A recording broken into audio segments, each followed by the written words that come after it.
Totalitarianism, a comprehensive system of control. Totalitarianism represents the most extreme manifestation of government control, surpassing even authoritarianism in its scope and intensity. While authoritarian regimes concentrate power, suppress dissent, and limit individual freedoms, totalitarianism seeks to penetrate and control every facet of both public and private life. The ambition of a totalitarian state extends beyond mere governance. It aims to mold the very thoughts and behaviors of its citizens. This is achieved through a comprehensive system of indoctrination, surveillance, and repression. The ultimate goal is to fundamentally remake society according to the ruling ideology. The primary distinction between totalitarianism and authoritarianism lies in the scope and intensity of control exerted by the state.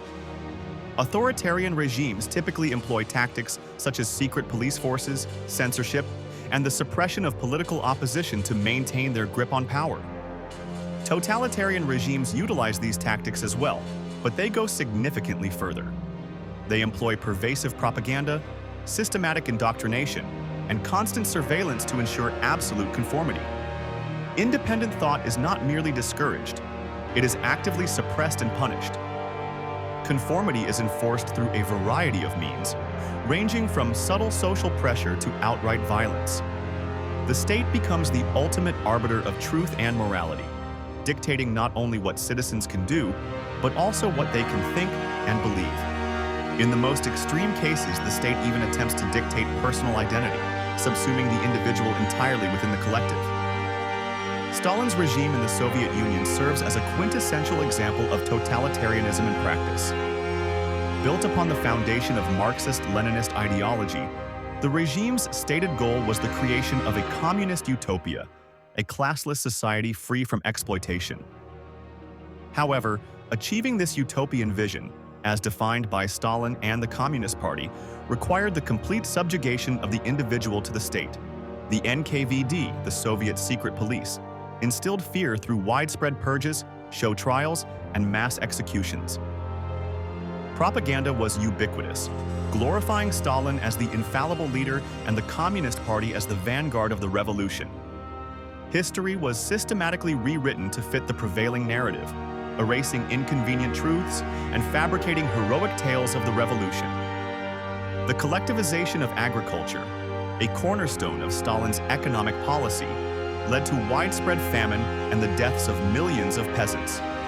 Dissent, even the slightest expression of doubt or disagreement, was ruthlessly crushed, with dissidents often imprisoned, exiled, or executed.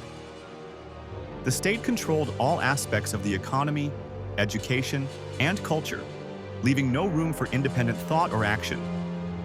From cradle to grave, citizens were subjected to relentless indoctrination, designed to mold them into loyal and obedient servants of the state.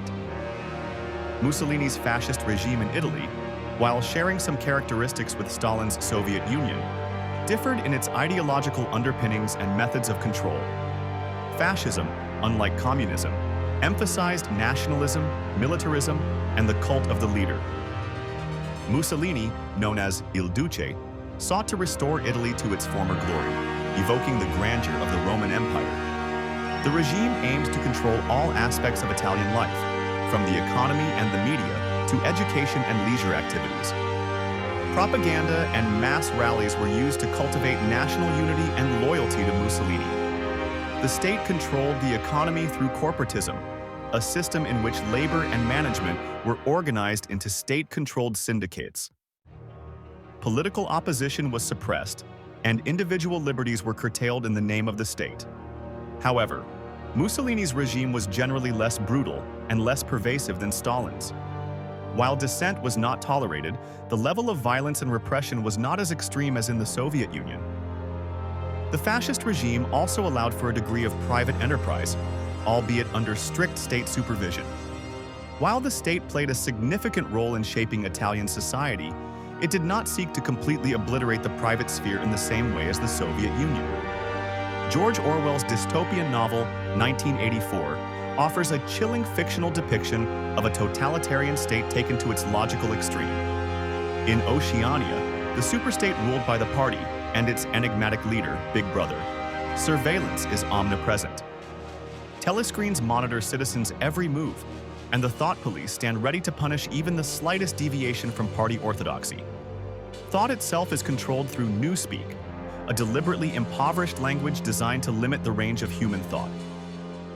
Even love and family, the most intimate aspects of human life, are subject to the state's will.